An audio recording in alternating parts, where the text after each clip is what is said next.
See if I did it. You are live. This is your live. I don't see me. Why don't I see me? Oh, let's see. Let me see. Now, why can't I see me? Did it go live, y'all? Let's see. Says up and coming. It says, oh, it might not. Now I'm 60 seconds early, so maybe it's going to go live in 60 seconds. Let's see. Can't imagine it wouldn't let me go early, but let's see. And there it is. Okay, I did it correctly, guys. Ah, I'm so excited at that fact. Let me see. Now it looks like it's not. Is it not going to show me the screen? Hmm. Things to make you say hmm. Okay. I assume you guys can see me. Let me pull this a little closer. I want to get under the light. Uh-oh. Get a little closer under the light here. See if that helps the view.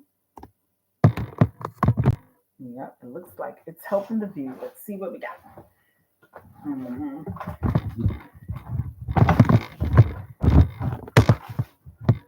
All right, fellas. I need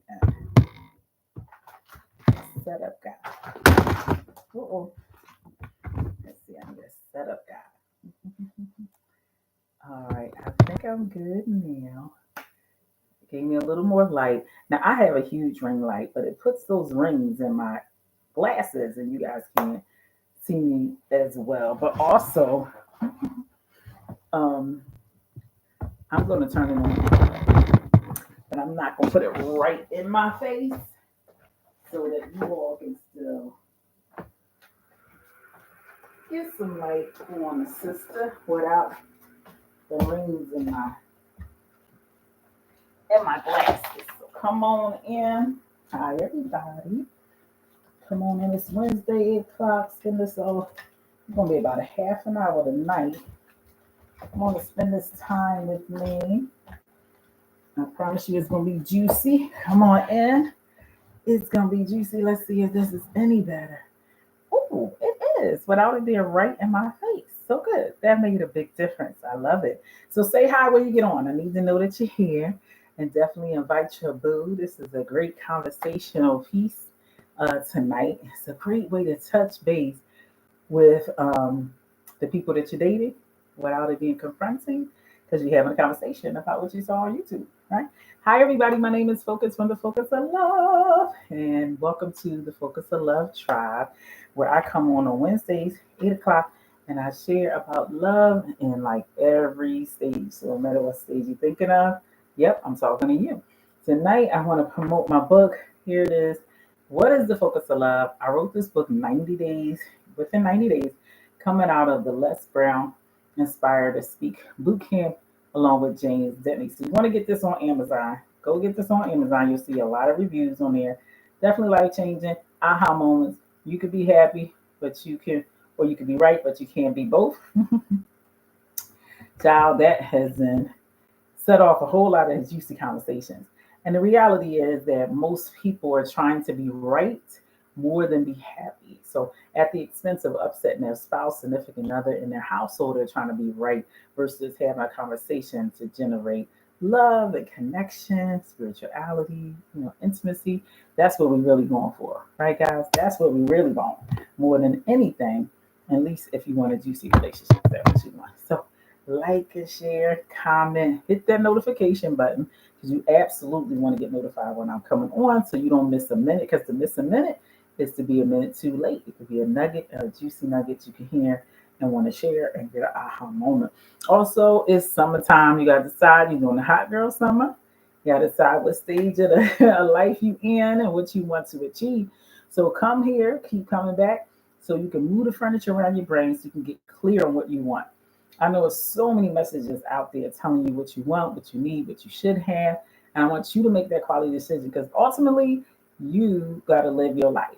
So you have all these people telling you different spectrums of how you should view yourself and other people. But what do you believe, right? When everybody's quiet, all technology is off, what do you believe about yourself? What do you believe that you deserve? Because what you believe you deserve is what you're going to manifest. What do you believe that you need to help you thrive in a relationship where it's juicy and it's really heartfelt? Somebody you really want to spend the journey with, right? What do you need? That's a juicy question. So if you have a journal, you want to write that down, which will be coming soon. I have this journal I do with my clients, but I want to make it available to you all, and I will. All right, here we go. So tonight, we are talking about um, how do you know if the other person is ready for a relationship? Uh, I don't know about you, but I've been asked to be somebody's woman many times on a first date, second date, third week. Very quickly, they'll go, I want you to be my woman. And you want to decipher where is that coming from? One, they don't even know your middle name, last name, favorite color, what's important to you in your life and your purpose. They may have a desire that you're their woman, but they haven't met the criteria and you know you haven't either. So you want to slow it down to speed up and continue to get to know them to make a quality decision. A lot of times, men ask you to be their woman, their lady, because they want to get you off the market so you can totally pay attention to him. And they don't really know if they want you exactly yet, as much as they definitely don't want nobody else to have you. And so you don't want to play that game, but you take yourself off the market, you're his, 3 to 6 months go by, and they're like, never mind. Because now they spent the actual time to get to know you. And so now you back, back in the prey 6 months later, and you got to start all over again. So I recommend that you date multiple people at the same time. And let's define dating. Dating doesn't mean that you actually being intimate with everyone. It means you're in the talking stages, getting to know each other stages, seeing if each other mesh, meet each other, qualities that you need and characteristics that you need. That's what dating multiple people is all at once. Now, some people say, well, I can't even keep up focus, especially my folks that's coming out of long-term relationship or divorce. They're like, oh, this is a lot. Well, I got tricks of the trades of how you keep everybody in line when you are dating multiple people. And one quick hint is that you write their name next to a characteristic to really stand out. So if the person's name, I'm just going to make up a name, is Sean, and Sean might have red hair, or Sean might have 4 kids, or Sean might play basketball. So you write Sean, basketball, Illinois. So when his name pop up, you see Sean, you see a basketball, and IL, capital IL. So you know immediately that's that Sean. Because at any point in time, depending on how many dating sites that you're on or how many people you're meeting, you can have multiple names for different people, especially if it's a common name like Sean or Charles or James or Frank or something like that, depending on your year you were born and how the preference of those names are, right? So that's one way to keep it in order. Then literally in the contact section of every cell phone is a note section. When you're talking to them, you take notes. Now, this is not even just to keep them separated and remember who you're talking to, but to learn that person. Like if you value a man that takes care of his children or don't have children, you want to put that note in there so that when you're pondering, thinking about him, making a quality decision, is this person ready for a relationship? You've taken notes to kind of see the consistency of how much they're calling you, texting you, reaching out, planning for dates. Because one, if you're lifing and you're adulting, you are absolutely going to forget some of those nuances. So taking a little note before and after a date about that person is a great way to make sure that you're centering yourself on who they actually are, how they're making you feel and engaging you. Because what you don't want to do is pop it from one day to another and it's all start meshing together, whether it's the one person or multiple, and you haven't really processed how you're related to that person. Do you walk away from that date feeling enlightened, joyful, happy? It was thought provoking, sensual. Are you walking away feeling sad and shrunken, like minimized, right? So you want to take note of that. So you're noticing what you need to thrive in a relationship. So you go, how do I feel? Do I feel good about this? Do I feel connected when I'm this person? Say hi, guys. I see y'all out there in YouTube land, go ahead and say hello so I know it's you that's here and I want to say hi. I want to make sure it's actually working in here with the chat. So say hi. Uh-huh. Don't be shy. Say hi. Let me see if I get this in here. I need to hear your voice. I see a couple people in here say hello in the chat, so I know that you're here. Brave little hearts, Paulette. How are you, beautiful? She always has amazing events for young girls and women. I just went to the last women's event. She had an Arthur there. See, listen, coaches need coaches. Coaches need to grow, and you have some good people around you to help you stretch your mind and enlighten and pour back in you, right? So caregivers always have to have opportunities to fill themselves up so you can give back. So thank you, Paulette, for always having that opportunity for me as well as my daughter. She does young women events as well. So we appreciate you. So tonight, again, we're talking about how do you know when someone else is in a relationship ready. So one, they gotta not be in a relationship. Now, are they dating multiple people like you are, like I recommend? That's their business as a single person. But are they in a monogamous relationship or a committed relationship? And one of the ways you can find out is simply ask, hey, if anybody saw us on this date, would they be offended thinking it should be not happening? That you guys are a couple or an item, right? Sometimes you got to ask it like really point it like that because people will try to snake around answering questions because they might not have integrity or feel like you might feel some kind of way if they are dating other people. So you want to make sure you ask in a way to try to get the truth as much as possible. And it could also be, all right, I know you're single like I am. So is there someone that thinks it's more than just being single and would be offended if we're together? And some people flat out go, "Oh yes, oh man, this one young lady, we feeling each other." And I keep telling her I'm not ready, so yeah, she might be feeling some kind of way. And this gives you an opportunity to let them open up and hear how they think and act. Because guess what? The way they're talking about that person is very likely how they'll be talking about you on their next date with somebody else. So you're listening for character, you're listening for integrity, you're trying to see how this man or woman wrap their brain around what it is to date and how they relate to folks, right? So first, are they actually even dateable? Are they actually available for a relationship? Because if they are separated and they still married, I wouldn't do it. And let me just tell you why very quickly. Is because they still got to go through some paperwork. They still got to go through the hills and valleys of emotions and financial, dividing their finances if they're still separated and not legally divorced. Also, very few people don't have that clean cut. So as soon as they sign the papers, it's done. They're over with. Normally, there's some sort of regret, resentment, upset, a period of time where they need some kind of therapy or talking out, and you definitely don't want to be their rebound, right? So you want to give them that space to have that time to process that relationship. So if you think you can be friends while they're going through that process, that's something to look at. I wouldn't recommend being intimate because sometimes because they're going through a divorce and you start trying to date them and being with them, they lump you into that memory. So once the divorce is processed and over, you kind of meshed into that whole yuck of it all. And then they want to start something fresh and new that has no memories around that, and you just get tossed out along with that old life. And you're like, why focus? What you mean? I've been here supporting them all through this. And why would they do that? I just told you why. They want to start fresh and so clean, clean. They are not interested in bringing those memories over. They starting a new chapter, all those kind of languages. So I highly recommend if you're going to be a friend, just a check-in buddy. How you doing? What's going on? Somebody you just keep in touch with it. A little distance, but enough to like stay in there. So when they're ready, they might reach out and want to date you, but enough distance that makes them not want to clump you in and toss you to the side once they are done with the actual divorce. Does that make sense, y'all? Let me know. Let me know in the comments if you get that concept.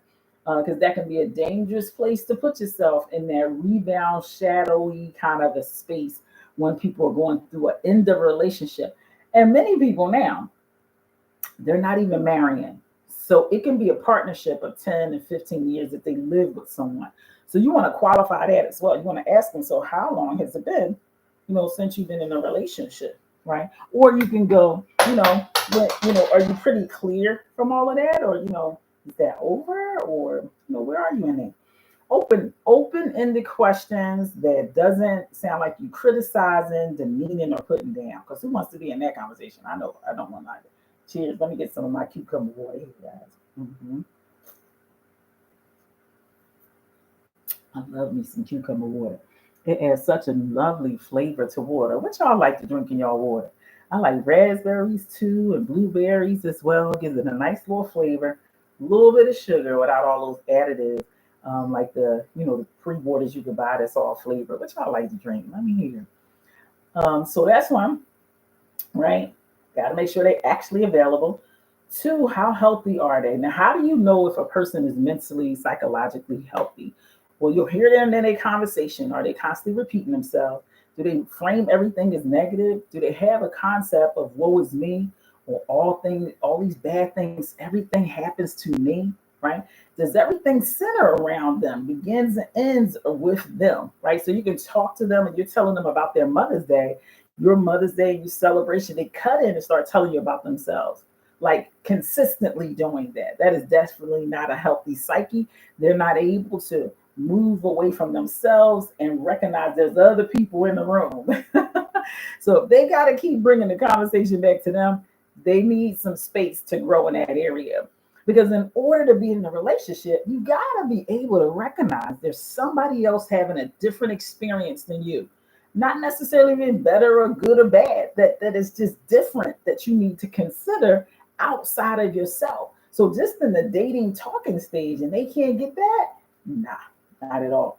I was also talking to a friend earlier, and one of their things that they know that they're not going to be able to get along with a person, and that they wouldn't be ready for a relationship necessarily, is if they treat their children mean. If they treat their children mean, right? Because psychologically something got to be going on. If you're treating your children mean, oh, got a lash in my eye here, guys.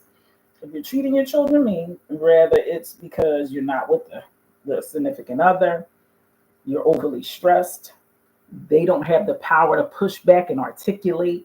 So a lot of times people dump on children for those reasons. So that lets you know that person can't self-regulate, that they're not able to go, okay, I'm upset at this, I gotta put this down. And I'm talking about on a continuous basis. We all have our days with our children, they know how to push the buttons, right? They know how to set you off if you're a parent. But I'm talking about on a continuous basis, they're treating their children mean. Also, if they don't see their children for some reason, you want to hear that story. You want to be able to detect if this is a unique situation. Is it going to get restored? You just happen to catch them in this stage, or this is who they are. If they're not in a relationship with the person, they're not going to father or mother, or they don't have the characteristics to father or mother. And you got to ask yourself whether you want children or not. Do you want to be with someone who can produce a whole new, whole nother human being, and not be attentive and concerned about their well-being and making sure they're okay in this whole world? That's a big no for me. I cannot date a man who's not fathering their children, right? It's just not going to happen. There's something fundamentally missing in that, unless it's an extenuating circumstances. You'll know because you'll hear the story. You'll hear if it's a story they telling themselves to excuse them from their responsibility, or it's a circumstance there that's really blocking and stopping them from being a father. You'll hear that, right? You'll be able to just discern the difference between the two. Are they ready? Do they have the time? We're talking about, if you're just chiming in, welcome everybody. This is Focus from the Focus of Love. I'm a love and relationship coach. I'm actually a life coach. I can do it all, but my niche I really enjoy is relationships. Do they have the time? So many of my clients, when they come to me, they're trying to go to the next level of what it is to have a relationship.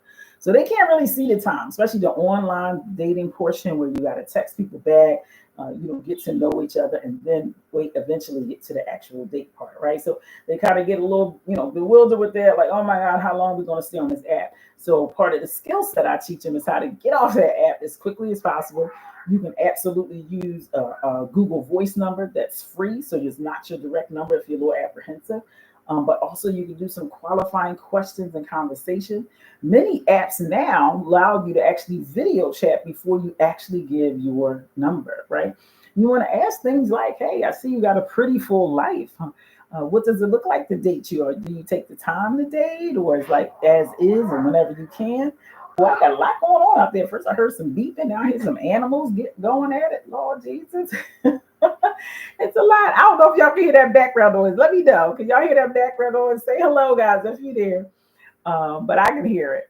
But nonetheless, you want to ask that. So part of what I do with my clients, we look at our 7-day schedule and we actually go, now, when can I go on the app to check my messages?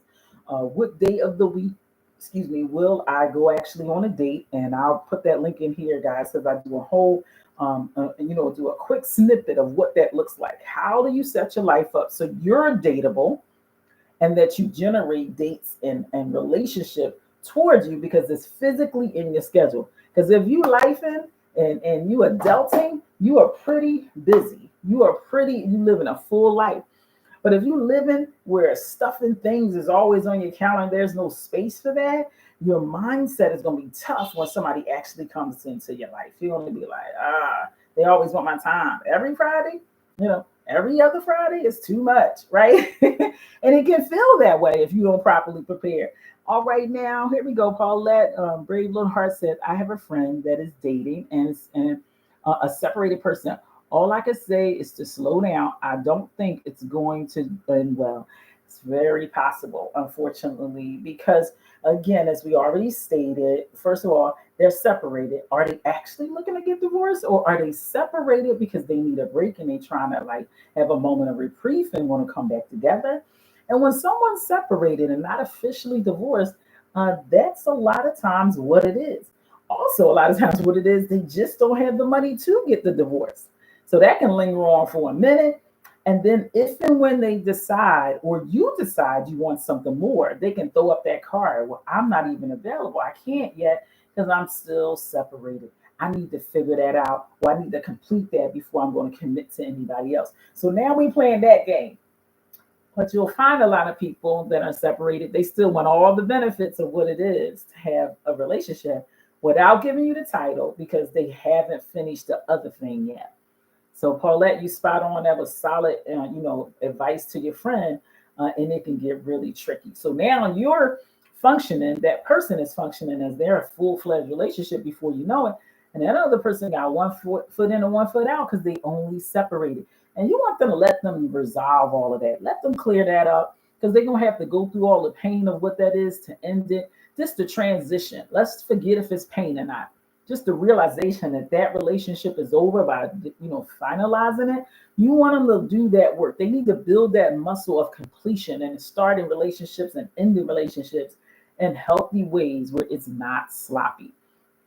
So that's really, really, really important here. Guys, we only got about 9 minutes. So if you have a question, you have a concern, you could drop that. I want to hear your thoughts about what we said so far. And you can't assume because somebody's on a dating site. You can't assume because you meet them out and about in an event that they are officially single and available, even when you ask them, right? I know it's tricky. Like, focus, I asked them. People lie, color the truth, withhold, exaggerate. They trying to see, are you worth the trade up from what they got, right? So you want to really make sure when you're asking yourself, is this person ready for a relationship? You want to make sure that they're actually available, they're not spoken for. And one of the ways you can see that is their consistency. How do they call you, text you, spend time with you on a consistent basis? Is it sporadic? Is it always last minute? Do they disappear over the weekend or every Wednesday and Thursday, right? You'll see the pattern. That's why that amazing number that people have such controversy about, that 90-day window when you're dating someone before being intimate. I tell my male clients, absolutely. That's not just about the woman giving up the cookie. You can't make your body so readily available to women because women will pimp out a man, right? The same way a man will pimp out a woman and just get what they want to move on. Women do the same thing, right? They'll have you in rotation. You're the guy they just are intimate with, but they're dating the real guys that they potentially might want to be husbands. You know that happens, right, fellas? I'm sure you do. Some of them you might not even care. But I just want you to, recognize that. So don't think it's easy. You hit her quick and you got to, hey, Tyrone, hello, thanks for joining us. That you just hit easy. Many women in their mind, they hit you, right? They got you quick and it was easy. So you want to really, as a man and as a woman, hold your body, right, honorable before you're intimate with someone, because so much can come with that, and you transferring spirits. I don't want to get all spiritual on y'all, but I'm trying to tell you it matters. Before you know it, you'll do the habits of somebody else, and you wonder like, I never used to run late. What happened? Well, that person you then hooked up with and changed bodily fluids, now you acting and doing things like them, and you're like, how did I even get here?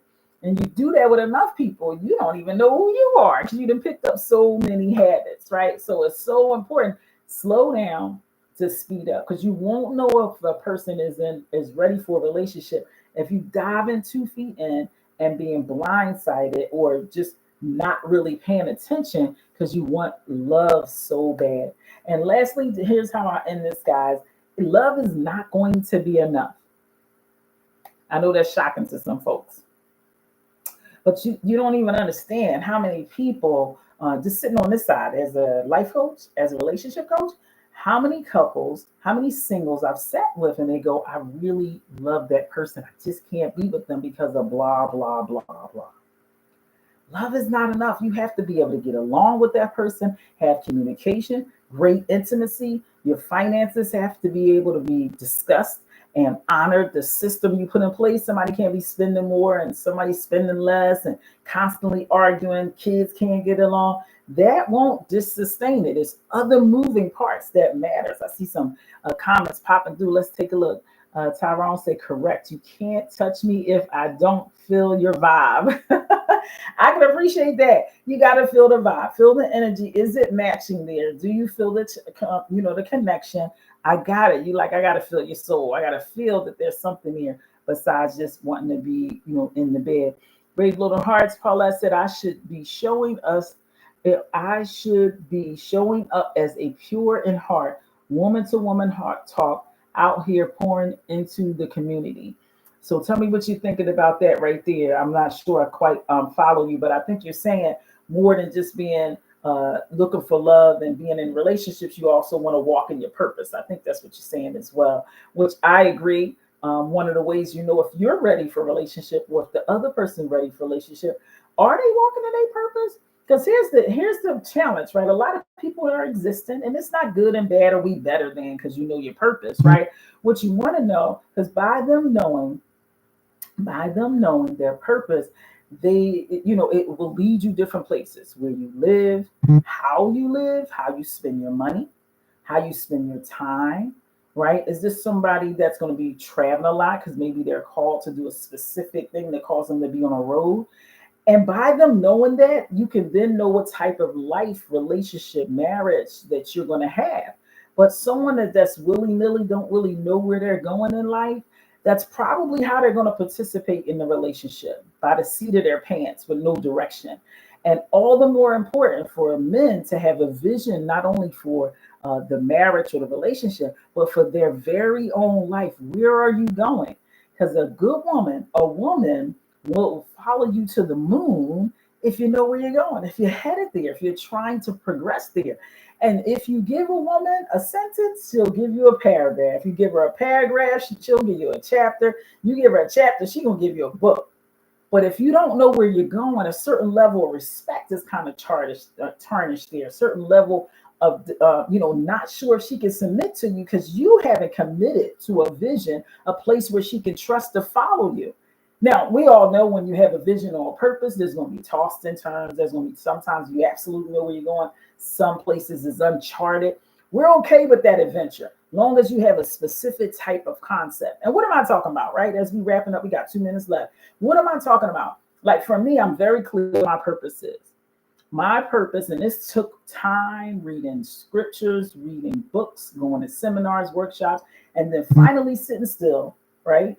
Sitting still in my soul and asking God, whoever you believe in, Muhammad, whoever you believe in, getting one with yourself and going, what is the point of me being on this earth?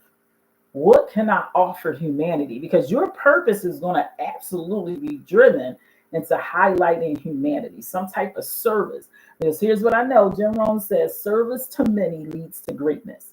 So it's going to be some type of services, whether it's a school, whether it's your church, whether it's simply your immediate family. There's going to be some servitude going on that's causing your purpose to give birth in this earth. For me, I help people heal the hurt.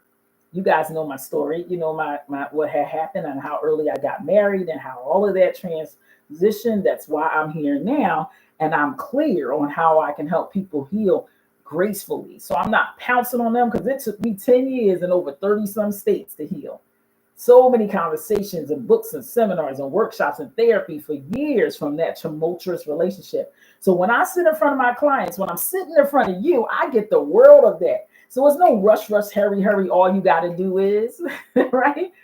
There's so many layers of thought patterns that we got to constantly reframe so that you can get the healing and get the true love that you actually want. And as we know that song, the first love is yourself. Jill Scott, and one is the magic number. Everything begins and ends with you. And inside of that same conversation is also how you serve other people. Because the more you do focus on yourself, boy, it can knock you out of the box. When you'll start getting depressed, thinking about what had happened and I shoulda, coulda, woulda. But inside of that conversation, when you get on the other side of a win or some kind of testimony and go, wow, I did that thing. I want to go share that with other people so they know they too can get on the other side of this. That's what purpose is. So fill that in as we're talking, right? What have you overcome? What do you have a victory of, a specialty knowledge about something that if people who have not won in that area yet had your information would now have what it takes to win? That equals purpose. And you'll need to be still and kind of decipher that because some people have done some incredible things. So just that concept alone, you got a list of 10, 20, 30 things. Some people, boom, you got it. You're listening to this on the replay, hit replay and say, focus, I got it. And go ahead and comment. Tell me what your purpose is. Declare it right now in that moment to hold yourself accountable to make it come to pass. Hey guys, this has been my plum, please, and pleasure. This is Focus from the Focus of Love. We're here every Wednesday at 8 p.m. You want to jump on. I want you to get my book. It's pinned at the top of the chat. What is the Focus of Love? I wrote this in 90 days coming out of Les Brown Inspired to Speak boot camp along with James Dentley. I had 2 workout partners who had already written books, and that's how I got it done. That's the key. Your village is everything. Come here every week and reframe your mindset. Flush out what had happened in the week, the dating scene. People keep saying people piss in the pool. I'm wondering if it's you, right? If you don't have the right mindset, you part of what's going on in that dating pool, right? Let's take a look at the comments before I say goodbye. Let's see what did Brave Little Heart. She said, wrong organization showing up. Okay. Nice chat. Thank you so much. You are welcome. Thank you, everybody. Listen, go ahead and copy and paste this. Share this with someone that you know, like you just said, Paulette, the woman that's separated. Share it with her so she can move some of the furniture, kind of really think about this. Should I be dating someone separate and separated? And my first answer is no. My second answer, absolutely date some other people at the same time. So that way you're not zeroing in on somebody who's technically not even available. So tonight, that's what we talked about. How do you know if someone's actually available for a relationship? And if you don't know, after watching this, you say, Focus, I need a one-on-one. I want to explain my circumstance. I want to tell you what's going on and help me to devise a plan to get the love I actually want so that I'm not accepting all invitations, but my picker is keen, right? Because that's a skill set to be able to pick healthy relationship. And of course, you got to be healthy as well, right? So you'll see my link in there as well, thefocusoflove.com. You can go there. We can set up a quick 20-minute session. I do an assessment. We get a game plan and boom, let's go. Right? And we can get the love you want. Listen, I met my second couple that got married just last month. The first couple, I took him. It was a male client from single to dating to engage. We had his wedding on Zoom because it was during COVID. 130 people showed on Zoom, 30 people in the building. I coached them for 2 years straight as newlyweds every Monday. And they say, Focus, we wouldn't have made it. We would have got divorced. if we didn't have you. Why? Because so much happens in those first 2 years. And without the right information, woo, that's why so many people only make it maybe 5 years to marriage. Then they get that 7 year itch. And most of the time, that's it. They didn't have new information, techniques, and strategy. And that's what I'm here for. Hugs and kisses, guys. Appreciate you spending this night with me. I'll see you next Wednesday. Definitely follow me. Hit the notification button so you know every time that I'm on. I drop content throughout the week, so come back a couple of times to check in to see what new juicy stuff we put on. Also, you can go on Facebook. I have a tribe over there called the Focus of Love Tribe. I drop some nuggets in there as well. Live, love, and laugh. Thank you. I appreciate you being here, Tyrone. Oh, cool. Quisha, sorry, I'm sad I missed it. Everything I have to rewatch. Please rewatch, and I want to read your comments. As you're watching, go ahead and comment so we can stay in this juicy conversation. I'll see everybody next Wednesday. Don't forget, pick up my book, Bring Me Home with You. If you have a spouse, honey, sit on his lap, sweet lady, and read per chapter one a night and discuss it. That's your assignment. If you're already in relationship, don't worry about your man. Don't read. Read to him, honey. Read to him in a negligee, feeding him some pie, and he'll listen to it. All right. I'm old school, guys. I'm not a lover. I'm not a fighter. I'm a lover. And use your femininity to enroll your man into growing and personal development. Don't make a demand he has to read like you. Child, walk in with his favorite pie, a lovely lingerie, sit on his lap and go, baby, we're going to read chapter one. I'm going to read it to you, okay? That man ain't going to tell you no while you feeding them pie with your thighs on his thighs. Guys, y'all have a great night. This is Focus from the Focus of Love. Bye-bye, guys. Talk to you later. Bye-bye.